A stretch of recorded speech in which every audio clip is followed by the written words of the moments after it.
La depresión, la ansiedad, el aislamiento, la incertidumbre laboral no es el diagnóstico de un paciente, es el retrato de las vidas de miles de estudiantes universitarios en Chile, según ha revelado la segunda radiografía de bienestar y salud mental, un estudio desarrollado por Duoc UC en conjunto con el Instituto Milenio para la Investigación de la Depresión y la Personalidad, MIDAP, antiguos colaboradores de Sanamente. Y queremos hablar de este, pero de muchos otros temas porque habitamos en un mundo turbulento en el que la salud mental es como una expresión final de muchas cosas que nos están atravesando, no solo a la población académica, sino a las personas en general. Y por eso estamos con el director de MIDAP y académico de la Universidad Católica, Alex Ben. Bienvenido. Muchas gracias, Paloma. Un gusto estar acá. Hacía esta última precisión porque yo creo que no hay humano sobre la Tierra al que uno no le diga, uff, el mundo, ¿ah? Y la gente te diga, sí. Y el mundo nos está pesando de una manera que yo no recordaba. Está siendo parte, nos cuesta habitarlo, ¿no?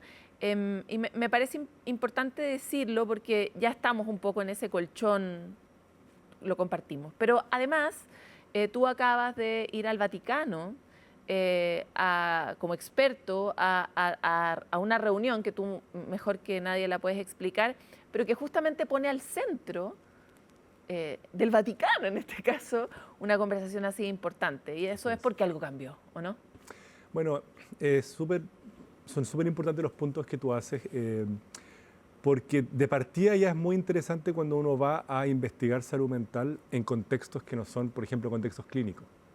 Porque ahí es donde uno ve cómo se relaciona la salud mental con distintos aspectos de nuestra sociedad, que pueden estar funcionando bien o mal. Pero estamos acostumbrados cuando hacemos estudios clínicos donde estudiamos a personas que ya están, digamos, experimentando con un diagnóstico, y ahí los estudios que hacemos en mi equipo, en la Católica, en MIDAP, son de psicopatología, de tratamientos, de innovación, tecnología, y podemos hablar más de eso, pero cuando uno va y invita a estudiantes de educación superior técnico-profesional en este aspecto, que son la mitad de la matrícula de los estudiantes de educación superior de Chile, y un grupo que nadie ha mirado, todos los estudios de salud mental en educación superior son con universitarios, que es otro tipo de persona, por supuesto, otro perfil.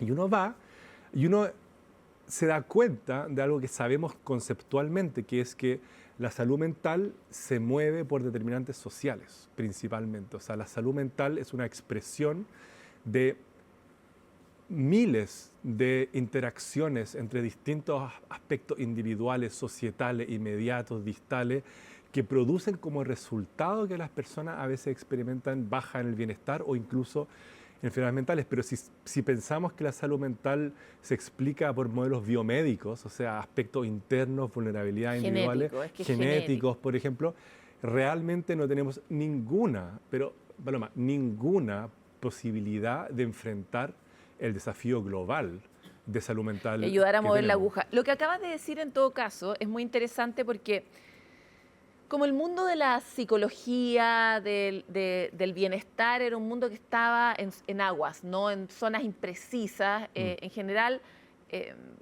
no suena natural lo que estás diciendo. Sí, seguro tiene que ver con otras cosas que no comprendemos. Lo estoy diciendo medio de caricatura.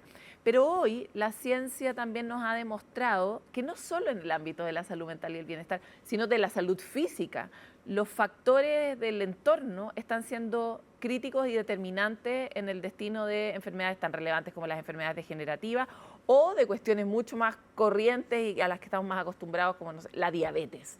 Entonces, es bonito decir, esta es la nueva verdad para la salud, ¿no? Para la salud humana, si no nos comprendemos dentro de un contexto en interacción con otros, es imposible resolverlo. Es una salud. Es una salud. No hay más, es una salud. Y para cualquier tipo de enfermedad o afectación de la salud es el mismo principio. Vulnerabilidades personales que interactúan con aspectos contextuales para producir dificultad. Eso es cierto en salud mental y es cierto en muchos otros aspectos de la salud. Vamos a entrar de lleno en este estudio, pero antes quiero volver sobre el punto del Vaticano. Lo digo porque el Papa acaba de publicar su encíclica en torno a la inteligencia artificial. Una de las dimensiones más relevantes tiene que ver con el impacto que esto está teniendo en los humanos, incluso puntúa factores de salud mental relevante que hoy día ya sabemos gracias a los estudios, por ejemplo, el impacto de las pantallas en los niños, etcétera, no de la tecnología. Y el hecho de que los haya llamado a hablar de salud mental al Vaticano, o que ustedes hayan tenido este encuentro en el Vaticano, no es porque sí, es porque la salud mental está teniendo un foco a nivel global que tiene dimensiones productivas, tiene en el fondo que ver con nuestro bienestar. ¿Cómo fue ese encuentro y cuáles fueron tus principales sensaciones de haber participado de ese? Pero a mí me ha tocado ir un par de veces y lo que a mí me ha impresionado mucho es que efectivamente uno se encuentra con una agenda que está, en mi opinión, apuntando a emergencias concretas y objetivas de la humanidad, ¿sí? O sea, una preocupación por temas que realmente, si no los solucionamos, no vamos a ninguna parte. Y en esta ocasión particular,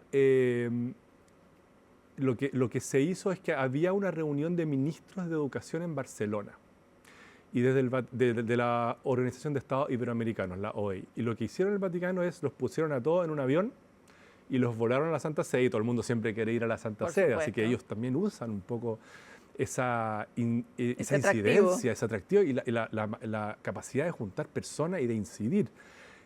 Y pusieron a todos estos ministros y la vicepresidenta de Ecuador, también había una vicepresidenta, en la Academia de Ciencias Pontificia, en la mitad del Vaticano, e invitaron a 4 expertos en distintos temas de salud mental, de educación. Y era la oportunidad de escuchar a los distintos ministros y ministras hablando de su iniciativa y cómo están abordando el tema de la salud mental en distintos estados de desarrollo, o sea, países que están recién empezando a pensarlo, países que tienen políticas muy consolidadas, países que están empezando a pensar en direcciones distintas porque no han funcionado los modelos, podemos hablar de eso un ratito más, y la posibilidad de que uno expone sobre lo que, en este caso, en mi opinión, son las principales emergencias o los principales puntos que hay que considerar en la política pública de las naciones de salud mental basados en evidencia científica. No en teoría antigua, sino que en aspectos que sabemos que son importantes. Pero hay algo que, o sea, parece que estamos de acuerdo en que hay una emergencia de salud mental a nivel planetario. Sí, eso es una de las emergencias a la que asistimos. Quisiera entrar un poco en esta nueva población que ustedes han mirado, que es la población técnica. Chile tiene un problema en términos de cantidad de técnicos para Chile, cuando el mundo muchas veces tiene una proporción de 3 técnicos a 1 profesional. En países desarrollados aquí la tenemos inversa, ¿no? Y necesitamos empujar mucho a esa población. Sí. Pero no la vamos a poder empujar bien y mejor si es que no comprendemos bien cuáles son esos factores que los afectan. ¿Qué descubrieron ustedes? Bueno, eso es un muy buen punto de partida. Nosotros sabemos, y esto lo muestra la evidencia internacional, que independiente que el acceso a la educación superior siempre es un beneficio y cataliza las carreras de las personas, curiosamente, a nivel estadístico, es un factor de riesgo. O sea, si tú comparas una persona que está en educación superior con una persona de la misma edad, joven, que no está en educación superior, sometido a más estrés. La persona de educación superior tiene más riesgo a enfermar. Y eso ya tiene que ver con estresores, tiene que ver con brechas de origen, tiene que ver con la edad en la que las personas cursan estudios de educación superior, que coincide con la edad normativa para el debut de varias dificultades de salud mental. Y eso ya es cierto para el universitario. Las personas que están en técnico profesional tienen aún más factores de vulnerabilidad. De partida, no hay tantos criterios para ingresar a la educación técnico profesional. O sea, si tú piensas en las universidades, para entrar a una universidad, no sé, como la Católica, donde estoy yo, la Universidad de Chile o cualquier universidad, ya necesitas alguien que durante 4 años antes de entrar funcionó bastante bien. No perfectamente, pero pudo mantener un excelente rendimiento académico, organizarse. Entonces tiene una restricción para poder postular, para poder entrar. Entonces tiene una restricción del rango que ya te está aislando a las personas con mayor funcionamiento. Y esas personas tienen mayor vulnerabilidad de salud mental, imagínate. En la educación superior técnico-profesional no hay criterios de entrada. O sea, tienes a todo el arco de personas que tienen muy buen funcionamiento y personas que sufren mucho. Y todas convergen en carreras que son más cortas, y más cortas significa en salud mental que tienen menos tiempo para adaptarse. Que ocurren las carreras más largas, la gente al final encuentra la manera de navegar ese mundo, por más nuevo que sea. 2 años, por ejemplo, mucho menos tiempo. mucho mayor proporción de estudiantes no tradicionales, gente que trabaja, estudia, que sale del trabajo para ir a estudiar, vuelve a su familia, se levanta al otro día, va al trabajo, va a estudiar, o sea, No, hay gente mucho que menos, viene de entornos socioeconómicos mucho más absolutamente, vulnerables. y mucha mayor vulnerabilidad psicosocial en general. Entonces, cuando nosotros hicimos este estudio ya la primera vez, el 2022, fue cuando Duoc por primera vez se acercó a nosotros y nos dijo, queremos que nos ayuden a armar toda una arquitectura para ayudar y apoyar la salud mental y el bienestar de nuestros estudiantes. Y nosotros, como somos científicos, dijimos, perfecto, pero tenemos que medir. Si no, las políticas de salud mental son ensayo y error. Obvio. Medimos y ahí hicimos la primera radiografía y nos encontramos con un panorama que nos impresionó mucho porque era un porcentaje muy importante de las personas que participaron en esta encuesta que nos abrieron el privilegio de entrar a sus vidas. Eso fue una cosa fueron casi 9.000 estudiantes en esa oportunidad. Y aprendimos que efectivamente una proporción importante tiene carga de enfermedad de salud mental absolutamente clínica, o sea, requieren atención. Y algunos estaban en atención, otros no. Hicimos varias cosas. Esta segunda radiografía fue un poco también para capturar el efecto de ciertas estrategias que hicimos. Antes de entrar en las estrategias, terminemos de describir a la población. Tú señalaste algunos elementos. Uno, mayor vulnerabilidad psicosocial, dijiste. Además, tienen una tasa de adaptación mucho más corta porque las carreras son... Es mucho más rápido. Sí. Tercero, no han tenido, voy a plantearlo en mis palabras, corrígeme por favor, una especie de colador, que son estas, cuando uno trata de ir a la universidad, se va colando la población en todas estas pruebas que tiene de primero a cuarto medio en el fondo, y acá llegan las personas sin ninguna... Igual es parte de lo virtuoso del modelo, pero al mismo tiempo presenta estos desafíos. Claro. Sí. Y entonces tenés una población mucho más irregular, más disímil, por lo tanto me imagino que la varianza, como la cantidad de factores que se describen en esa población también debe ser mucho más grande, ¿no? Debe ser más diversa en ese sentido. ¿Hay algo más que nos permita comprender mejor el perfil? Una gran proporción de estudiantes que son primera generación que accede a educación superior, con mucha percepción de brechas de origen, es decir, yo llego a la educación superior sin saber bien cómo estudiar, cómo organizarme, entonces con muchas necesidades de nivelación inicial, que no necesariamente son ciertas para la universidad. Entonces, como tú dices, es mayor vulnerabilidad psicosocial, menor tiempo de adecuación y la mayoría de los estudiantes no tradicionales, o sea, combinan distintas exigencias en su vida como trabajar, familia y estudio. Ya, ¿y qué hicieron y qué resultados tienen esas cosas? Bueno, ¿qué hicimos? ¿Qué funciona y qué no funciona? La perspectiva interesante es que Duoc tiene 100.000 estudiantes. O sea, Duoc es más parecido a una pequeña ciudad. Entonces, muchos de los componentes que nosotros involucramos son componentes de salud pública en salud mental, de política pública. Por ejemplo. Yo le he dicho varias veces al rector, usted es más bien como un alcalde o un gobernador y los principios que vamos a ocupar son de salud pública. Por ejemplo, sistemas escalonados de atención. ¿Sí? En muchos países han organizado su oferta de salud mental en primaria, secundaria, terciaria. Primaria para ayudar con los niveles más leves y moderados de dificultades, pero también acceso a intervenciones de mayor complejidad. Y lo más importante es un modelo de transferencia de roles. ¿Qué significa eso? En el mundo hay aproximadamente 1.000 millones de personas con dificultades de salud mental. No existe ningún escenario en que los psiquiatras y los psicólogos vamos a poder ayudar a 1.000 millones de personas. Entonces, ¿qué se hace? Se redistribuyen las capacidades de ayudar en salud mental. Y ahí hicimos un programa que se llama Promotores del Bienestar y Salud Mental, que es una formación masiva, abierta a toda la comunidad, administrativo, personal de apoyo, estudiantes, en detección y derivación, o sea, psicoeducación, en utilizar un lenguaje seguro que no estigmatiza y que da esperanza y orienta hacia la recuperación, en conocer los recursos de cada sede, o sea, ser como un trabajadora social y en cuidarme a mí mismo. Esto se llama Promotores y hasta la fecha llevamos más de 30.000 personas que se han formado y que en el caso de Duoc son 30.000 personas que después se van a la fuerza de trabajo con estos conceptos. Esto que acabas de mencionar es muy interesante porque nosotros desde Sanamente, como nos dedicamos a este tema, hemos visto estos modelos empezar a expandirse. Sí. O sea, lo vimos, por ejemplo, en Renca se implementó un modelo también donde se capacita justamente a los trabajadores sociales para ampliar la capacidad de recepción de personas y poder efectivamente atender a los que están en la escala 1 de gravedad, o sea, a los que están con menos, con sintomatología más leve, y eso a veces tiene una salida mucho más fácil y mucho más rápida y evitas que lleguen al segundo y al tercer nivel, ¿no? Sí, siempre y cuando las intervenciones sean efectivas. Claro. Oye, ¿y el impacto en la creación de estos promotores? ¿Cómo lo han visto en esta vuelta? Bueno, de partida, en la segunda vuelta hemos notado disminuciones en algunos de los indicadores que nos preocupaban mucho en 2022. ¿Sí?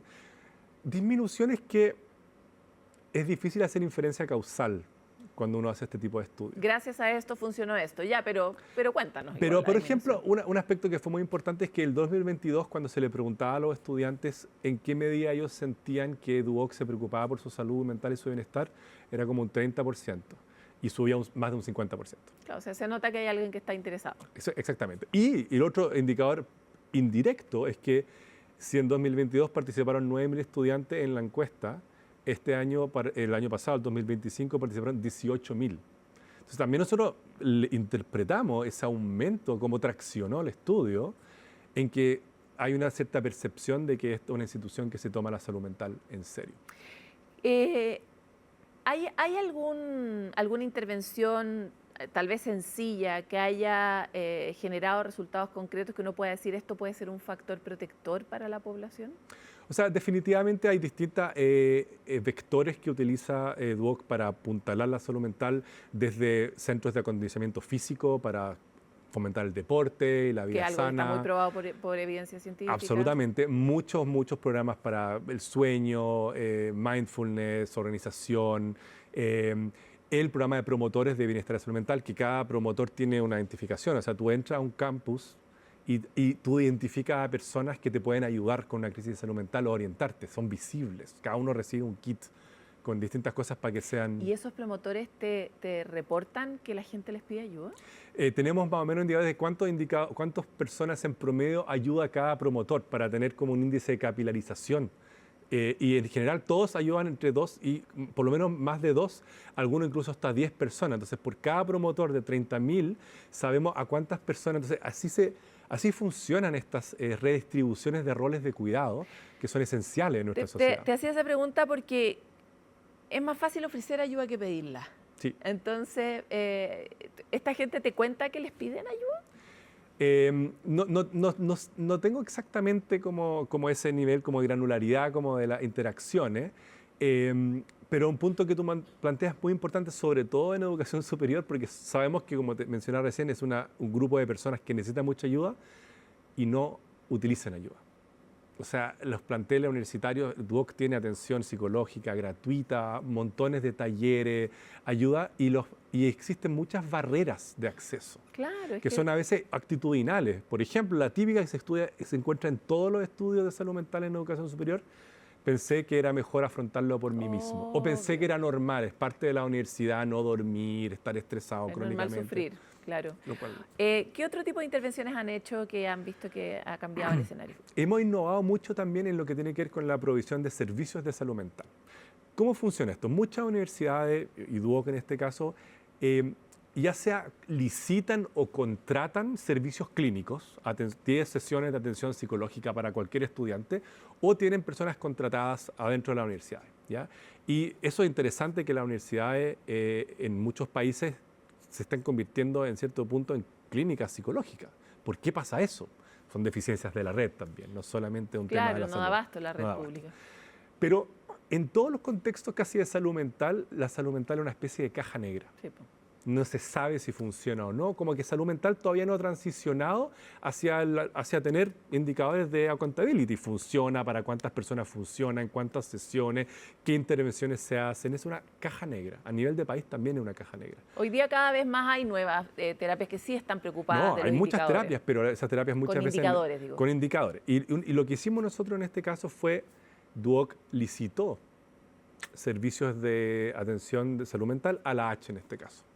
Y nosotros en MIDAP hacemos el control de calidad. ¿Qué significa? Nosotros medimos qué pasa sesión a sesión, ¿sí? Y hacemos reportes de forma independiente al cliente, que es Duoc. Alex, me gustaría o sea, nos encanta entrar en el detalle de específicamente lo que hicieron en Duoc, porque hay muchos otros centros de formación técnica que pueden replicar o Sí. aprender de esta experiencia. Las mismas universidades, yo creo que en muchos casos a veces se sienten muy extraviadas en relación a los modelos que se están generando dentro de las universidades. Este es un terreno en el que todos nos sentimos vulnerables, o sea, las instituciones, los trabajos, el Estado, la empresa privada, etc. Pero sí nos parece súper interesante, muchos de nosotros tenemos hijos que tal vez están en esta edad. Entonces, ¿qué otros elementos ustedes han visto que funcionan efectivamente como factores protectores? Lo pienso, por ejemplo, hoy sabemos que el deporte es un factor protector. Sí. Hoy sabemos que los vínculos, por ejemplo, en la tercera edad, está probado que son factores que realmente permiten detener o retrasar el envejecimiento cerebral, el deterioro cerebral. Sí. ¿Qué otras cosas podríamos ver hoy específicamente para esta población? O sea, lo bonito de eso es que al final no es tan complicado. ¿Sí? Es complicado y no a la vez, porque efectivamente aspectos como hábitos saludables, mantener buenas relaciones y comunicación abierta, que es el apoyo social percibido, y que las personas sepan qué buscar para detectar las señales tempranas de eventuales deterioros de salud mental, son aspectos que transversalmente protegen a las personas. ¿Sí? En el ámbito de la educación particular, este estudio que estamos hablando ahora en educación superior, la visita del Vaticano, por ejemplo, esta reunión de la OEI es en periodo escolar, ¿ya? Y hay bastantes cosas que se cruzan. ¿Sí? Probablemente el factor protector más importante transversalmente es tener experiencias de juventud, niñez sana, saludable, sin abuso y negligencia. Y ahí estamos. Y ahí estamos muy mal.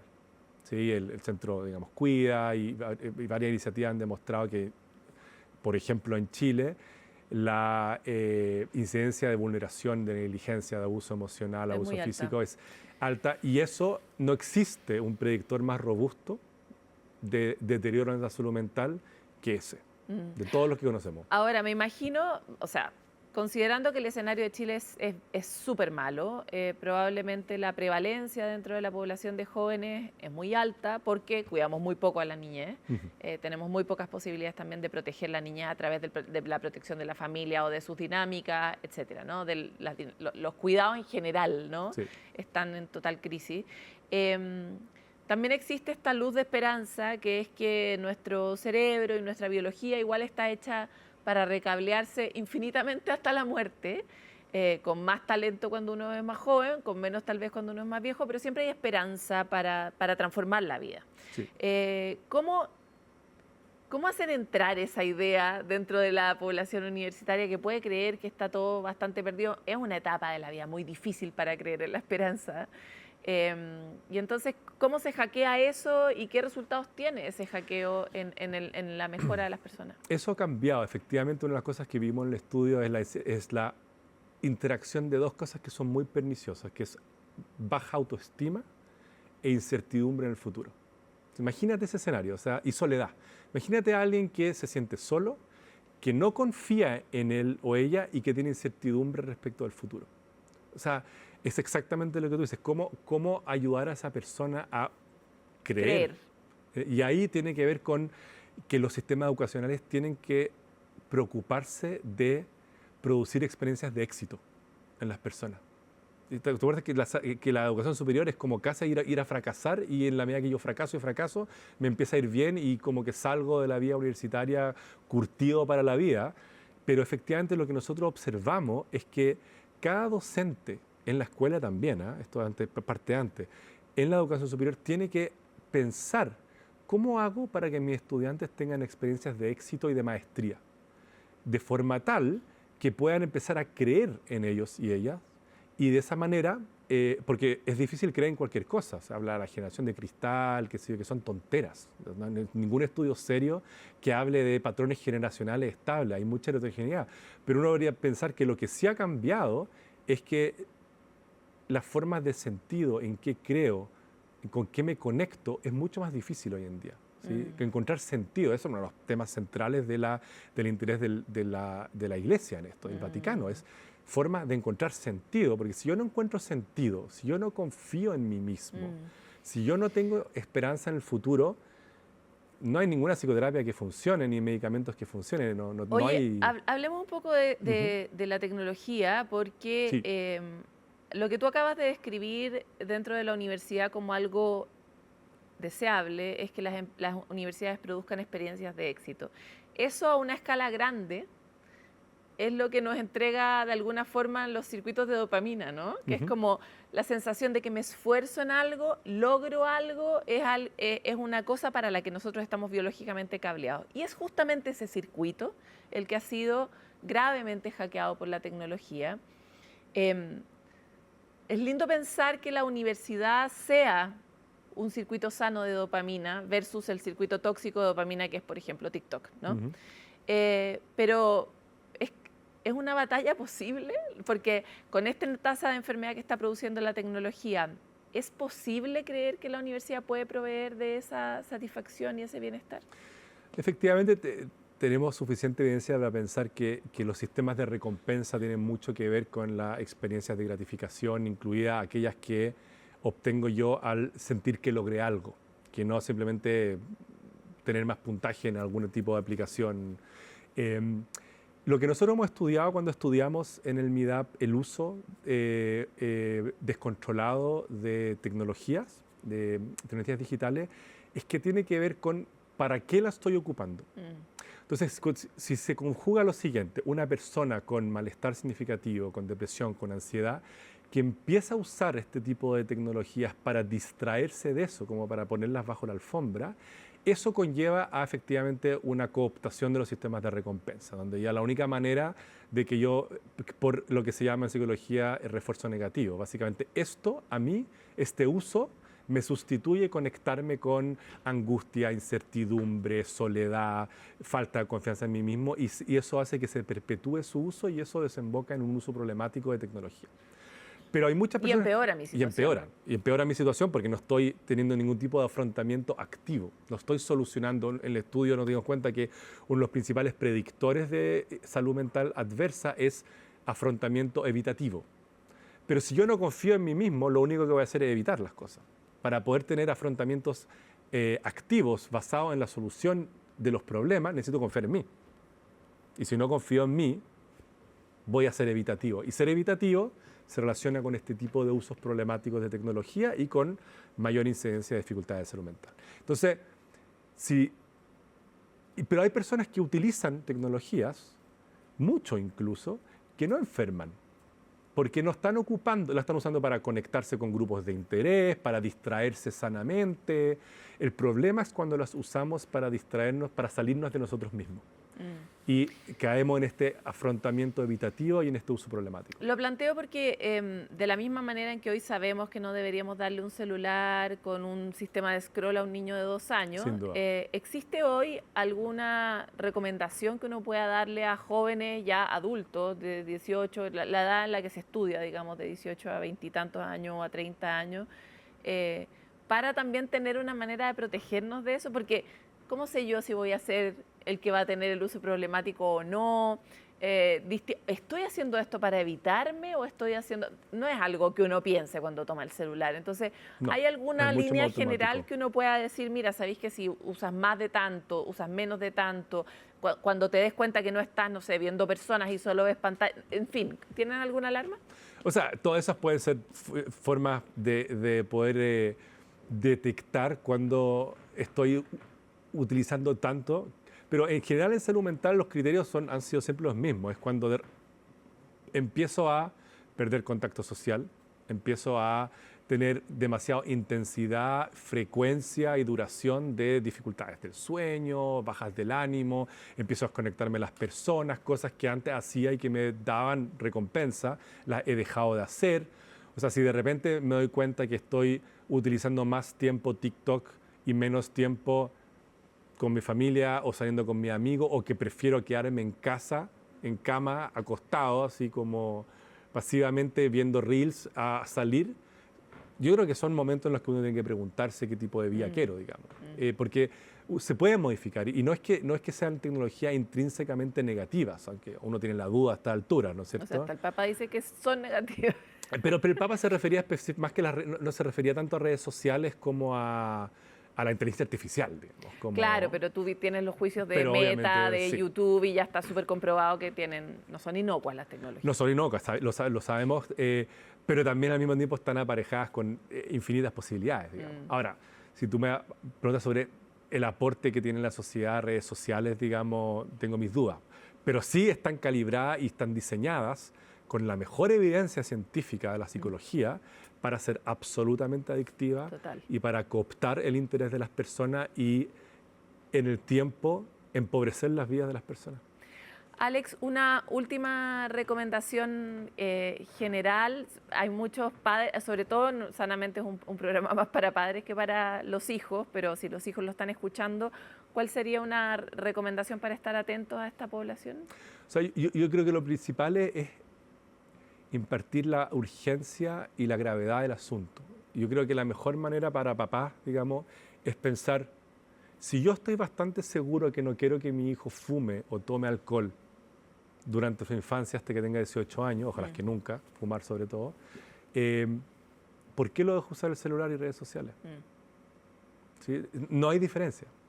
Yo creo que entender y que como sociedad internalicemos que las redes sociales, la evidencia científica siempre es parcial e incompleta, pero es suficiente a estas alturas para que países enteros estén definitivamente cortando el acceso. Entonces, quizás relativizamos, no es para tanto, quizás, podemos estar en un restaurante y podemos conversar con nuestros amigos porque nuestros hijos están con el tablet, entonces estamos todos mejor. Pero en este momento, lo más parecido a eso es decir, voy a darle un poco de alcohol a mi hijo para que esté más tranquilo. Te quiero agradecer mucho por esta conversación y me imagino que podemos revisar los detalles más en profundidad de este estudio. Sí, por supuesto. Estamos preparando un brief, de hecho, con los principales resultados que va a estar disponible la próxima semana. Sí, la idea siempre de hacer estas entrevistas es que podamos compartir las cosas que ya se saben. Vivimos en un tiempo donde todo es un experimento en tiempo real, por ejemplo, lo que nos ha pasado con las redes sociales, pero también la tasa de problemas que estamos teniendo en nuestra vida colectiva, los niveles de soledad, nos obligan a entender que todos estos estudios se están haciendo por primera vez en una población que por primera vez está de la manera en la que está. Y por lo mismo necesitamos aprender rápido, compartir mucho y cambiar un poco el rumbo. Ojalá. Vamos a una pausa y volvemos con más. Muchas gracias.